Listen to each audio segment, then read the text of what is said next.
நிறைய கதைகள் கேட்டிருப்பீர்கள். ஆனால் இந்த உலகில் அப்படி சில கதைகள் உண்டு. அவற்றை நம்புவது மிகவும் கடினம். இன்றைய கதை நம்மையும் ஒட்டுமொத்த திகில் சமூகத்தையும் இந்தியாவையும் உலுக்கிய நெஞ்சை பதற வைக்கும் ஒரு சம்பவத்தை பற்றியது. கௌரவ் திவாரி.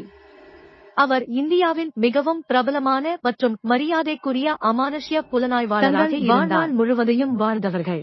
தனது மரணத்தின் பின்னணியில் உள்ள ரகசியத்தை கண்டுபிடிப்பதில் அவர் அதை செலவிட்டார். அவரது மரணமே பெரிய ரகசியமாகிவிட்டது. ஜூலை 7, 2016 அன்று 32 வயதான கௌரவ் வழக்கம் போல் காலை 8 மணிக்கு எழுந்தார். மேலும் தங்கள் அன்றாட நடவடிக்கைகளில் இறங்கினர். முதலில் காலை உணவை சாப்பிட்ட அவர் பின்னர் வழக்கம் போல் தனது இமெயில் மூலம் முக்கிய மின்னஞ்சல்களை அனுப்பிய பின்னர் கௌரவ் காலை 11 மணியளவில் தனது குளிக்க பாத்ரூம் போனேன். வீட்டில் இருந்த அனைவரும் தங்கள் சொந்த வேலைகளில் ஈடுபட்டிருந்த போது குளியலறையில் இருந்து பலத்த சத்தம் கேட்டது. ஏதோ விழுந்தது போல. அந்த குரலை கேட்டதும் கௌரவின் மனைவியும் அவரது பெற்றோரும் கௌரவை அழைத்தனர். ஆனால் கௌரவிடமிருந்து எந்த பதிலும் இல்லை. சிறிது நேரத்தில் மூவரும் குளியலறையை அடைந்தனர். பாத்ரூமை தட்ட ஆரம்பித்தான். ஆனால் அப்போதும் கௌரவர் எதற்கும் பதில் சொல்லவில்லை. இதனால் ஆத்திரமடைந்த கௌரவின் குடும்பத்தினர் கதவை சத்தமாக தட்டத் தொடங்கினர். கௌரவின் அப்பா எப்படியோ கதவை திறந்தார். அப்போது பாத்ரூம் தரையில் கௌரவ் மயங்கிய நிலையில் கிடப்பதை பார்த்தனர். குடும்பத்தினர் சற்றும் தாமதிக்காமல் கௌரவை மீட்டு நேரடியாக மருத்துவமனைக்கு கொண்டு சென்றனர். அவர் அங்கு சென்றதும் டாக்டர் கௌரவை அறிவித்தார். அதில் விஷயம் என்னவென்றால் கௌரவ் சம்பவ இடத்திலேயே இறந்தார். ஆனால் அவருக்கு உள்நாட்டில் எந்த சேதமும் ஏற்படவில்லை. அதாவது கௌரவுக்கு மாரடைப்பு ஏற்படவில்லை. அவருக்கு எதுவும் நடக்கவில்லை. இதனால் அவர் சம்பவ இடத்திலேயே இறந்தார். ஆனால் கௌரவின் கழுத்தில் ஒரு நீண்ட கருப்பு அடையாளம் காணப்பட்டது. அது எப்படி வந்தது, யார் கொடுத்தது, இன்று வரை யாராலும் அறிய முடியவில்லை. ஆனால் இவ்வளவு ஆழமான மர்ம மரணம் உண்மையில் சில அமானுஷ்ய நடவடிக்கைகளின் விளைவாகும். அல்லது திட்டமிட்ட கொலையா? இது குறித்து இந்த வீடியோவில் மேலும் காண்போம். ஆனால் முதலில் யார் அந்த கௌரவ் திவாரி என்று தெரிந்து கொள்வோம். கௌரவ் திவாரி இந்திய அமானுஷ்ய சங்கத்தின் நிறுவனர் ஆவார். இவர் 1986 இல் பாட்னாவில் பிறந்தார்.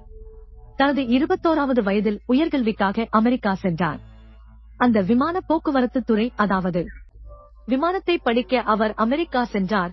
ஆனால் அங்கு சென்ற பிறகு அமானுஷ்ய நடவடிக்கைகள் மற்றும் பேய் பிரஸ் தொடர்பான விஷயங்களில் ஆர்வம் அதிகரித்தது. அமெரிக்காவில் பல அமானுஷ்ய புலனாய்வாளர் குழுக்களின் பணிகளை அவர் உன்னிப்பாக கவனித்தார். படிப்படியாக அவரே அமானுஷ்ய புலனாய்வாளராக மாற முடிவு செய்தார். ஆனால் அவர் தனது களப்படிப்பை விட்டுவிட்டு அமெரிக்காவில் என்ன ஆனார் என்று நீங்கள் யோசித்துக் கொண்டிருக்கலாம். பேய்கள் பேய் பக்கம் திரும்பின. இந்த விஷயங்கள் அனைத்தும் கௌரவின் வாடகை குடியிருப்பில் இருந்து தொடங்கின. இவர் புளோரிடாவில் உள்ள ஜீஸ் அடுக்குமாடி குடியிருப்பில் வசித்து வந்தார். அங்கு இரவில் பொருட்கள் தாங்களாகவே நகர்வது, குளிர்ந்த காற்று தாறுமாறாக வருவது, ஒரு சிறுமியின் குரல்களை கேட்பது போன்ற சில விசித்திரமான செயல்களை அவர்கள் உணர்ந்தனர்.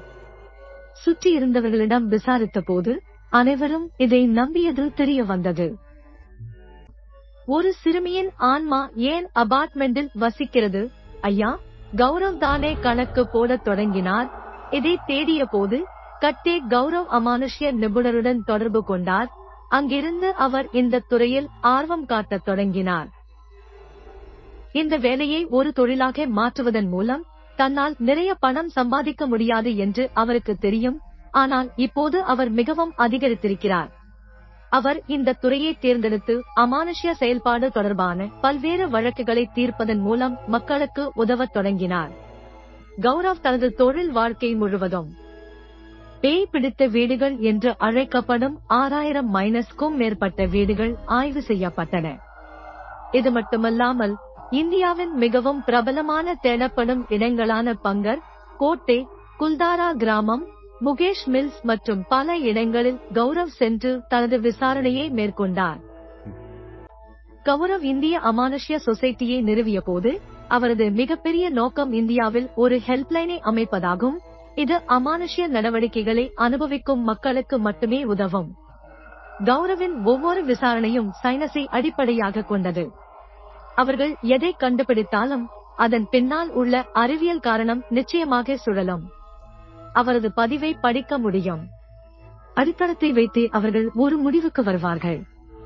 கௌரவ் மிகவும் அச்சமற்ற மனிதர். பியர், சயின்ஸ் மற்றும் பூத் ஆயா போன்ற சில இந்திய திகில் நிகழ்ச்சிகளை பற்றி நீங்கள் கேள்விப்பட்டிருப்பீர்கள். சில கதைகள் கௌரவின் வழக்குகளை பற்றி தயாரிக்கப்பட்டன. மேலும் கௌரவ் அறிமுகத்திலும் முடிவிலும் காணப்பட்டார். கௌரவ் மற்றொரு விசாரணை வழக்கை பெற்றபோது அவரது தொழில் வாழ்க்கை முழு வீச்சில் இருந்தது. இதுதான் நிலைமை. அவரால் அதை ஒருபோதும் முடிக்க முடியவில்லை. அப்போது கௌரவ் மர்மமான முறையில் இறந்தார். கௌரவ் தனது வாசிப்பின்படி 12 ஆத்மாக்களின் நிழல் இருந்த ஒரு இடத்தை ஆராய்ந்து கொண்டிருந்தார். ஜூலை 7ஆம் தேதி கௌரவ் தனது மனைவியிடம் சொல்லத் தொடங்குவதற்கு சில வாரங்கள் இருந்தன. அவர்களை ஒரு எதிர்மறை சக்தி துரத்திக் கொண்டிருந்தது. அவர்களை மீண்டும் மீண்டும் உங்கள் உலகத்திற்குள் இழுக்கவும். போலீசார் வழக்கு பதிவு செய்து இந்த வழக்கை தற்கொலை என பதிவு செய்தனர். ஆனால் சமூக வலைதளங்களில் எங்கு பார்த்தாலும் கௌரவின் மரணம் அமானுஷ்ய செயல்களின் விளைவு என்று வர்ணிக்கப்பட்டது. கௌரவ் இறந்து இத்தனை ஆண்டுகள் ஆகியும் கௌரவின் மரணத்தை நியாயப்படுத்தக்கூடிய சரியான காரணம் எதுவும் கண்டுபிடிக்கப்படவில்லை. அவரது திட்டம் கொலை செய்யப்பட்டதா அல்லது தற்கொலை செய்து கொண்டாரா அல்லது இந்த படைப்பு உண்மையில் ஒரு சாத்தானிய சக்தி கதையா? இந்த புதிரை இன்று வரை யாராலும் தீர்க்க முடியவில்லை. கமெண்டில் நீங்கள் என்ன நினைக்கிறீர்கள் என்பதை எங்களுக்கு